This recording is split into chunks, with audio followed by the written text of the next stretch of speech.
Last year, the Seattle Seahawks went into Detroit and gave not just us Seahawks fans, but the entire NFL one of the more entertaining games of the NFL season. And this game, much like last year, was right along those same lines. And much like last year as well, it was a game that was going to be driven by your offense having to mainly carry the day. The defense came in and did its part at the end, did just enough to get up over the top, but it indeed was really on the offense today. They were making it happen, Geno and the boys, and Geno most especially.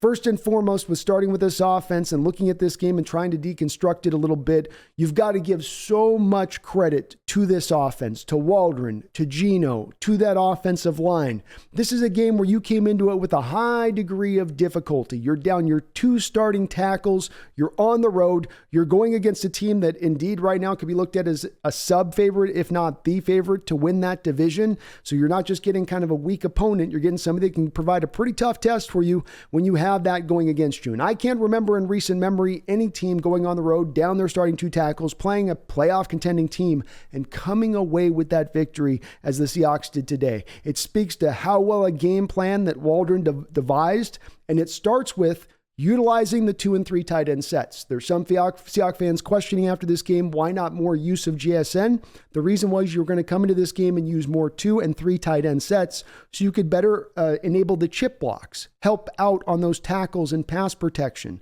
which is what the chip block allows you to really be able to do. You're also going to maybe be able to run the ball a little bit better with those extra tight ends in there. That was the hope, at least.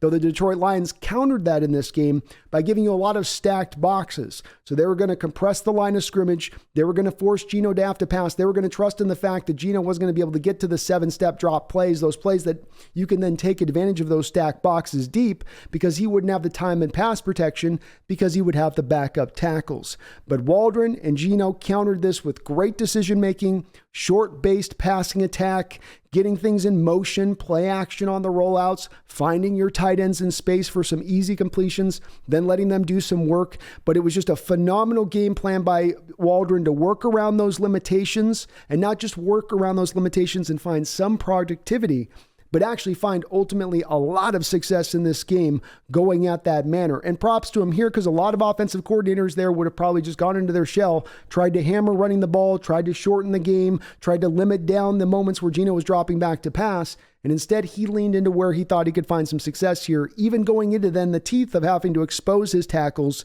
to that Detroit pass rush. Stone Forsythe and Jay Curhan were on it today. Yeah, they had some help, but there were also some plays where they were being forced to hold up one-on-one in pass protection where Waldron was trusting him in that aspect of things, and they did their job. That young, really nice pass rusher for the Lions, Hutchinson, was held at bay throughout the course of this game, and those guys have got to be given a lot of credit for what they were able to accomplish on the edges there.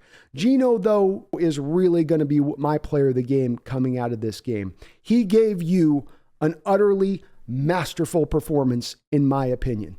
32 of 41, 328 yards, 2 touchdowns, only sacked once on the day, I believe. And that is just phenomenal when you look at it for what he had, again, going up against him coming into this game. And some of the throws he had to make were not always the easiest throws. There were a lot of throws there where you knew that the pass rush was getting to him really even early and quick in those plays where it was short throws, and he had to back up a couple of steps, give himself a little bit of extra time for the routes to develop up down the field so that then he could hit it. He showed off those arm strengths in moments where he had to throw off platform or throw off a back foot, still get the ball in there with velocity, still get it in there with accuracy. That stood out through the course of this whole game. It was very, very impressive, his performance. And you just didn't see him, shirk. You didn't see him kind of start to shrink or start to get small in this. He rose to the moment because you needed him to carry this day. You needed that offense to perform well throughout this game because of some of the issues that you still had going on the offensive side of the ball. Geno was absolutely tremendous, though, in this game. He was making the smart decisions. There's really only 2 places in this game I could even kind of sub-ding him on. He had a weird moment on that sack where he was rolling all over the place, and he's scrambling here, and then he's scrambling over there, and then he finally gets sacked for like a 15, 20-yard sack. You're going, just throw it away, man. And then he had one dangerous throw to the sideline. But being that you came into this game up against it like you were with all those other factors that I just mentioned, it was a tremendous performance from him, and he was absolutely money. Hopefully now he starts to again tear another narrative down as we look at Geno, which you hear from even within our own fan base. He can't bring you back. Well, he falls apart. When the tough gets going, he's going to get to running. And no, indeed, that's not the case. Is he the best all-time clutch quarterback? Maybe not that, but he's got some clutchness in him, and he's shown that, especially today. He had to be great throughout this game offensively, and then he had to go and do that drive at the end. Do any of us have faith that if we give the Lions back that ball, they don't have a real good chance of going up on that defense and scoring at that point? You needed that touchdown in OT. You needed him to go out there and make that happen, and that's what he did on top of having a great game.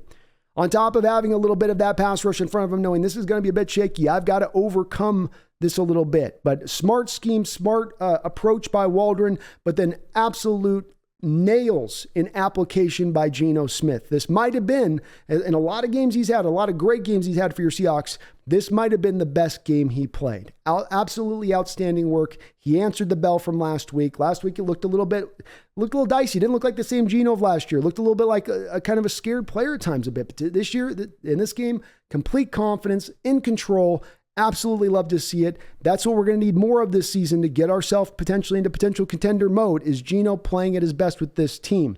The receivers held up their end of the bargain here as well. Outstanding work on the outside. Tyler Lockett, DK Metcalf, they are just constants out there. They're just guys that you can rely upon out there to do their job week in and week out, show up, even if they're hurting. DK went out of this game, it looked like a little bit of a rib thing, came back in later on, made a couple of catches after that point. You could really feel the loss when he wasn't out there. You could feel Detroit not be as seemingly worried. They drew some of their double coverages over to Tyler at that point. You needed DK back on the football field. But DK, Tyler, Bobo, Jackson Smith-Njigba, who himself got 5 catches on 6 targets. He wasn't in there as much, but that was a little bit because you had the tight ends on the field instead. And if you're going to take the 2 and 3 tight ends and put them on the field, that means the slot receivers coming off normally.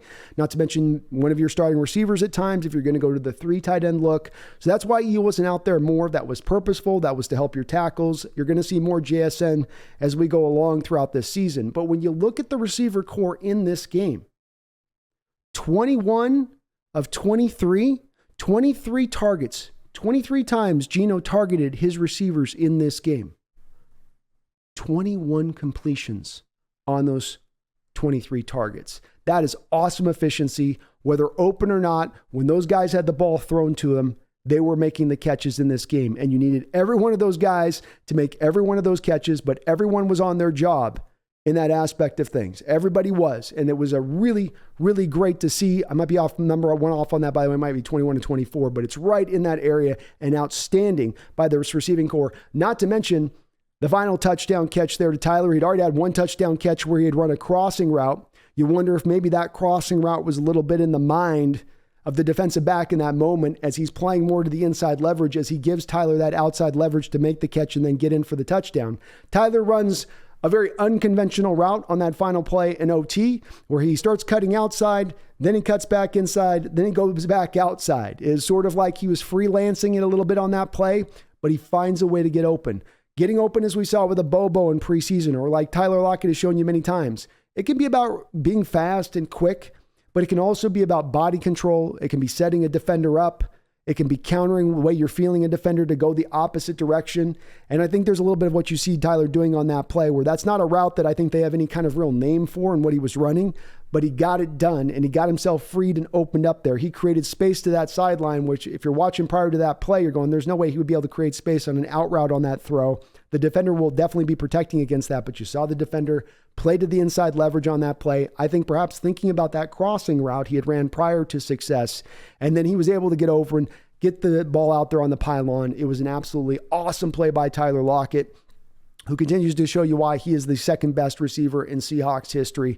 He has been absolutely just so consistent over these last few years. And when you need him, when you throw the ball his way, he's going to make the catch. And when you need him in big moments, when you need a first down, when you need a touchdown like you did today, he is there and ready to answer that bell. Tyler has just continued to be so good for the Seattle Seahawks, even after signing that another contract extension a couple of years ago. It has been great to see, and we're going to need him as we go out throughout the course of this year.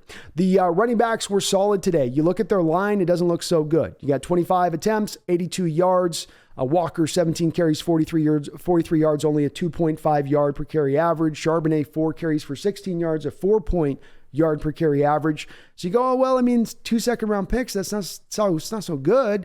but they ran great in this game. Let me tell you, this was more about watching the eye test and how they were running and looking at it in person. They ran hard. They ran strong. Walker was tremendously creative in good ways. Not creative in he's dancing too much. He's taking negative yard plays, but he was finding extra yards on every single run. There was no real bad run to me in Walker's game here. There were a lot of runs where everything gets clogged up and he's able to kind of bounce it outside and find some extra yards up the football field. There's a touchdown run right by the goal line, which is exactly that. It's an A-gap run. He's supposed to go up the middle. It gets so clogged so fast early on in the play that he's having to back up a couple of steps, but then also gets himself kind of lateral at the same time as he's going backwards and then scoots right in for the touchdown. He sort of just gets lateral till he can find the hole and then finds the touchdown. He ran really well, really elusively in this game. The stat line does not say the bottom line for how well he ran. There just wasn't as many yards. And I think there wasn't as many yards, not because the offensive line wasn't creating holes, but because of the fact that the Lions were bringing those 8-man fronts up there in order to take the run away. They were going to give up yards in the air,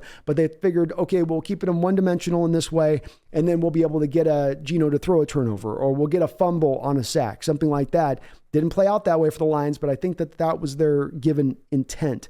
But Charbonnet ran strong as well. When he got the ball in his hands, boy, he will lower his head and he'll lower the boom. He made a couple catches as well, but you really do feel his physicality out there. There was one run in particular where he had a kind of a 3.5, 4-yard run. A lot of backs, they're going down right there. He put his head down and just blasted right through the wall. You see parts of the wall, parts of human beings flying in every direction, and him going forward for another 4 yards. He brings a physicality that is part of the reason why you'll see him understand as to why he is the second round pick, I think, down the road here. Some are chomping at the bit with him, only getting 2 touches last week, going, okay, where's the Charbonnet productivity here?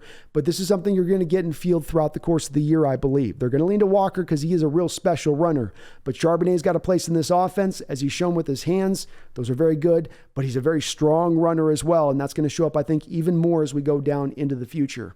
Shout out to all the tight ends in this game. All 3 of the tight ends. I call it the Cerebus, the 3-headed hellhound that guards the gates of hell. And indeed, that is what they are. Noah Fant, Colby Parkinson, and Will Disley.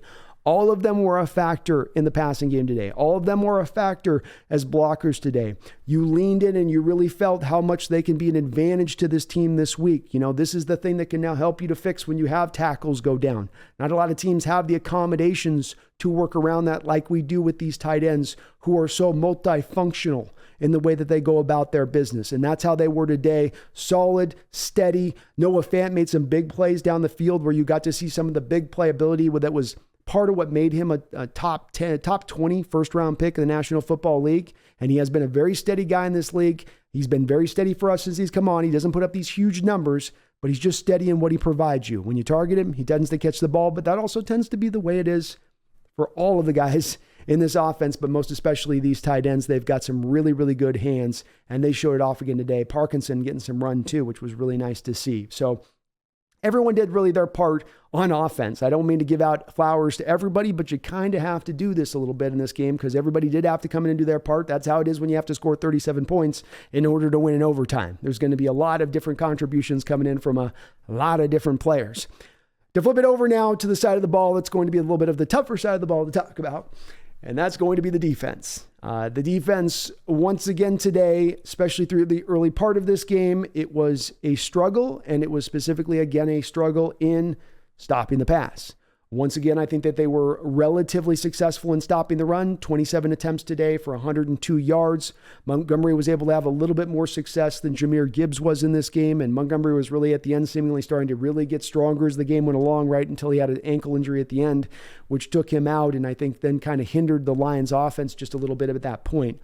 But this was about the passing game, and this was a game coming into it that you worried about. And why?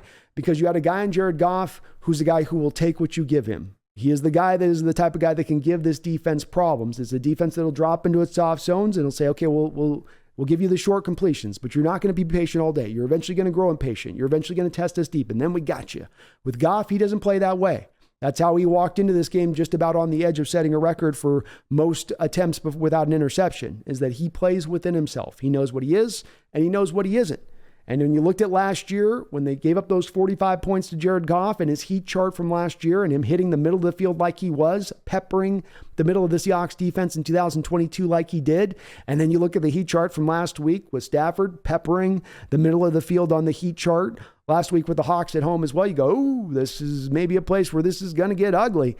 But indeed, it did get ugly. The Hawks held on. They found a way to find a few adjustments as the game went along, but he was able to kind of pick apart in the same way that Stafford was through a lot of this game. Goff, 28 of 35, 323 yards, 3 touchdowns, 1 interception, 121.8 rating, 9.2 yards average per attempt. So you can't even really lean back into this and go, well, it's a matter of he was just dinking and dunking little 4-yard routes all day. It's a low yard per attempt. That's when you really deconstruct it. That's what's going on. Not really quite the case here with Jared Goff when it comes to these circumstances. He was also getting some of the big plays down the football field. Is it not on those? It's not on those 9 routes like Stafford. You're not necessarily hitting those kind of routes, but finding big plays on bigger throws down the field in other kind of ways. Could be a broken tackle after a 10-yard catch, or it could be just him hitting little 14, 15-yard routes in a little bit more with some deeper depth on his targets. But he was definitely through the early part of this game able to find some success in there. The Hawks were doing a good job of kind of turning them one-dimensional. That was kind of the intent, it seems like, from both defenses and what they were trying to do. But it was more of the 4-man rushes, the soft zone coverages, which were playing to depth, which were allowing those completions in front of them through the first part of this game. Then we had a couple moments where the Hawks kind of had a little bit of a let's try something new here.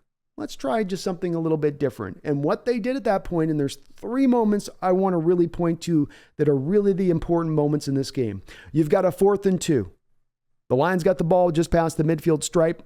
Goff drops back to throw. Jordan Brooks is blitzing with some authority. He takes on the back, sends the back right back into the chest of Goff. Goff is able to move off of it, get off an awkward throw that then is incomplete. Witherspoon is close in coverage. Hey, you blitzed. You weren't doing any of that or almost none of that during the course of the game leading up to that point. You get success in that moment. Then we go a little bit later on in this game. The Hawks are up by 3. Lions are on their own side of the field. You come up to play here. You've got Trey Brown first up in a press look, which is some of us have asked a little bit more for at times, especially to disrupt the route, which the Seahawks were doing a little bit more of today in this game of disrupting routes, not giving just free releases up, but actually trying to jostle and upset the route timing as they can, which is a big factor with Goff and what you want to do. But then not only did you have Trey Brown up and press in that moment rather than back and off coverage, but then you sent him on a rare corner blitz. And what happened when you sent a blitz, as many of us have been banging the drum for and begging for, you got yourself a sack on that play. You got yourself a result. It's not that it's always going to get you the sack. It's that it can bring these kind of results. It can manufacture these kind of results for the defense. Coaching staff seem to realize this. So what did the Hawks do? The very next play, they bring back a stacked front that they show Jared Goff. Oh, you just got blitzed. Here's a stacked front now. You got both linebackers right up showing blitz. You got Kobe Bryant up there showing blitz. Post snap, once again, they only bring one, but at least you're bringing one extra guy. You're bringing a little bit more to bear in front of Goff, and he's got that little timer now sped up. You're taking the guy that's in rhythm all day, back foot, back foot, back foot. He's in that timing, and now suddenly he's thinking. Now suddenly he's trying to process what's happening in front of him, and that's not how Jared Goff wants to play. I call him Simple Jared, okay? Like Simple Jack from Tropic Thunder. And you got to not allow him to play simply. And that's what they did in that moment because they bring that one-man blitz. This is the next play after the Trey Brown sack. And what happens? Goff throws a pick 6 to Trey Brown on an errant throw behind his receiver because he's not comfortable in the pocket at that moment. Seahawks defense manufacturing production, not just simply lining it up and saying, guys, go make a play, but us as a coaching staff putting our players in a position to succeed. And that's what they did on those 2 plays. Now, unfortunately, you come back then after that on the very next drive and you drop right back into your 4-man fronts and right back into your soft coverage. And the Detroit Lions are able to drive right up the football field and then go score with a lot of ease. So the Hawks didn't lean back into that next drive. They tried to lean into that 10-point lead and hope that they could kind of hold on at that given point.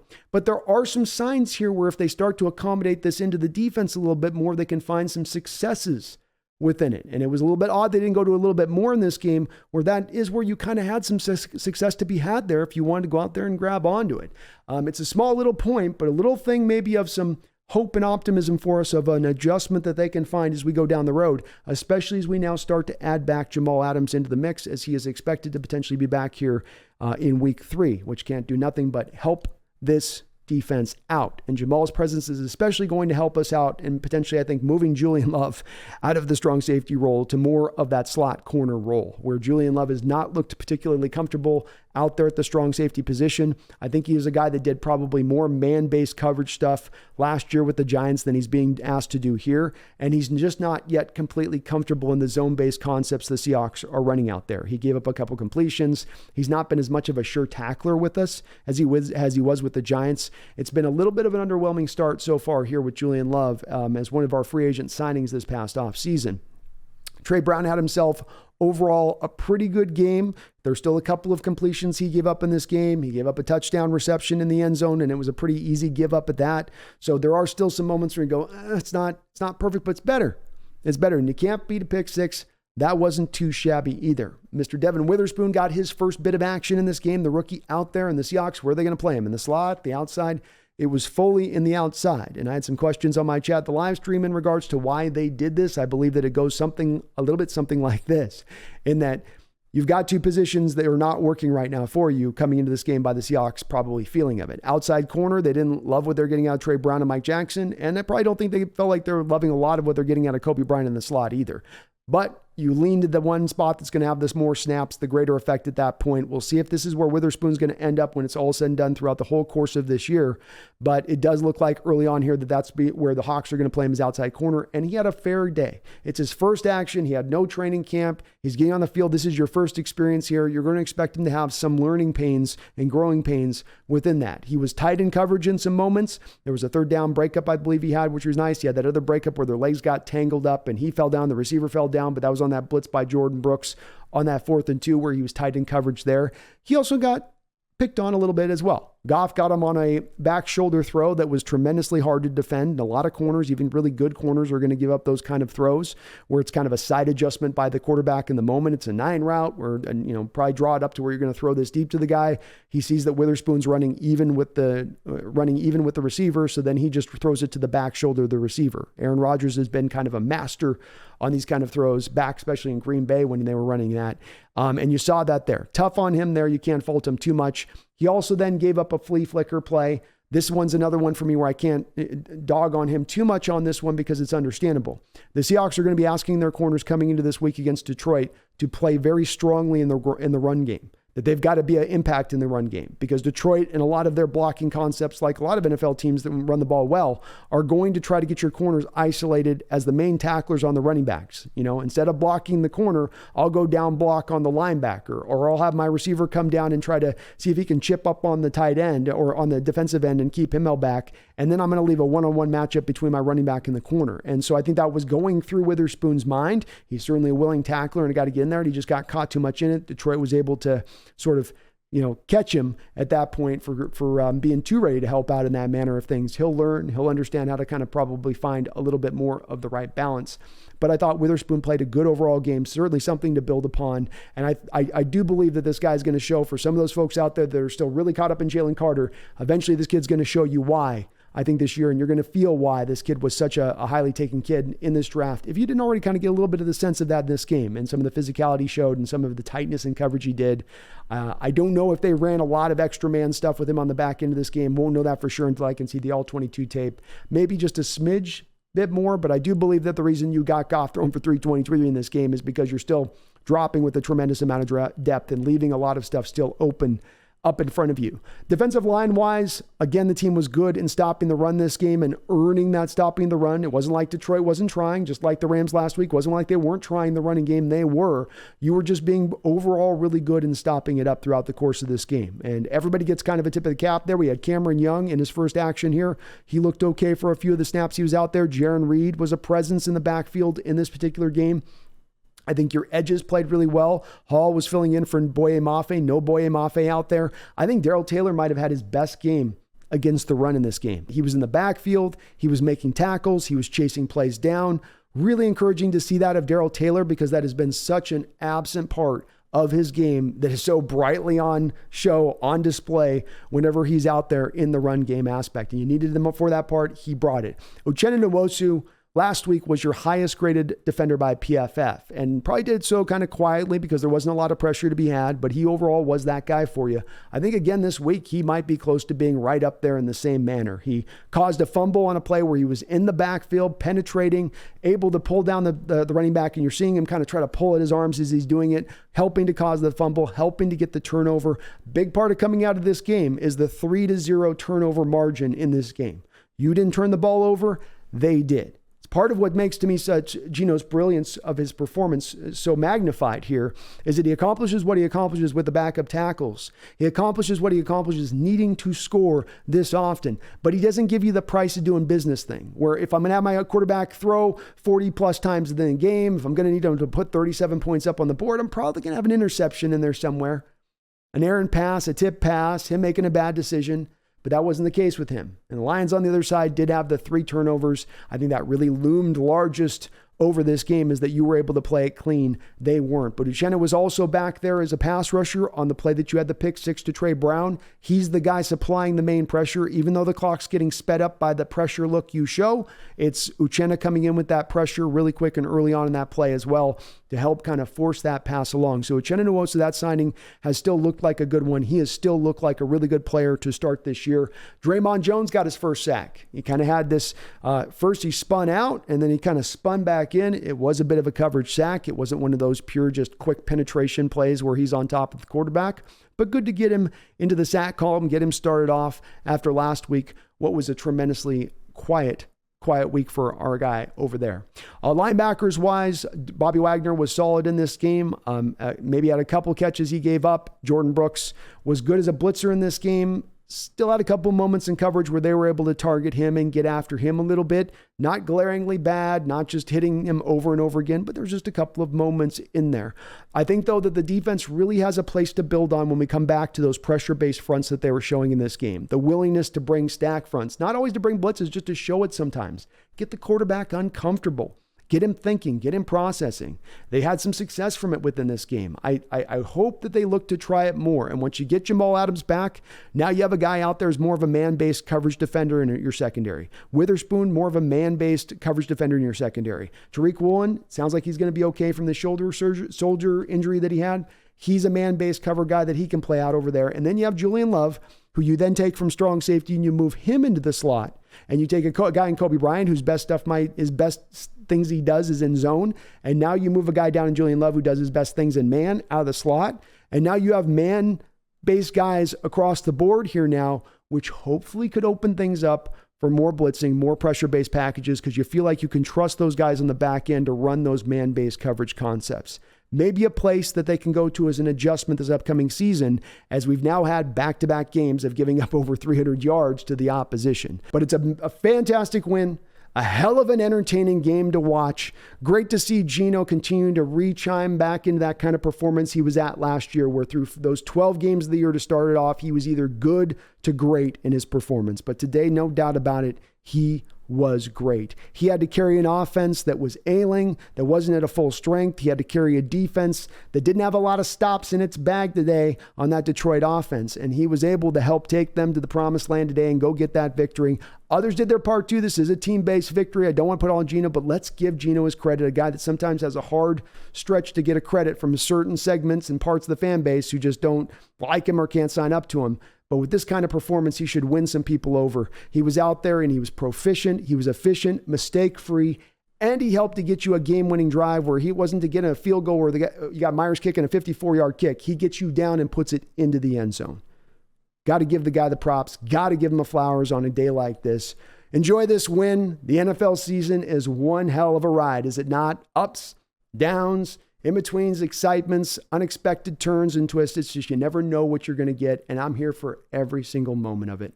So 1-1. Moving on next week to Carolina. Let's see if the Seahawks can start to build a little bit of momentum early on in this season. The schedule's set up right now to make a little bit of hay, to get a little bit on top of it here, just to get to that bye, maybe get all the reinforcements back in the ranks. We'll get our tackles back. We'll have Jamal back by that point. We'll have Witherspoon up to full speed, and maybe we can really get to cooking. My name is Brandon Kane. This is the Hawks Nest. Please hit the like button. Please subscribe. But beyond all that, don't you ever forget, go Hawks. Intentional grounding, offense number 7. It's a 10-yard penalty.